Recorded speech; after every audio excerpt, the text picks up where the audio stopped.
Both sides reviewed the ongoing situation in West Asia. They discussed various aspects of the developments that are happening there. আমার সাথে ওখানে যা হয়েছে আমার কাছে মনে হলো যে আমাদের ইনস্ট্যান্ট একটা প্রতিবাদ করা দরকার। প্রধানমন্ত্রী তথ্য উপদেষ্টা জাহিদুর রহমানকে দিল্লি বিমানবন্দরে হেনস্থা করা হয়েছে এমন অভিযোগ ঘিরে তর্ক বিতর্কের পর এ বিষয়ে নিজেদের অবস্থান স্পষ্ট করেছে ভারত।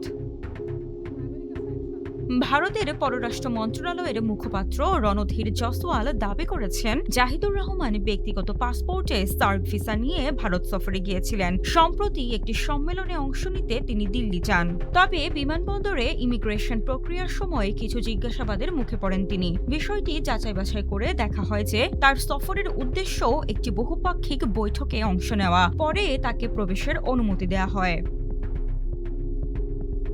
মুখপাত্র আরও বলেন, ইমিগ্রেশন কর্মকর্তাদের জিজ্ঞাসাবাদের পর অনুমতি দেওয়া হয়। তবে শেষ পর্যন্ত জাহিদুর রহমান নিজ ইচ্ছায় ঢাকায় ফিরে যাওয়ার সিদ্ধান্ত নেন।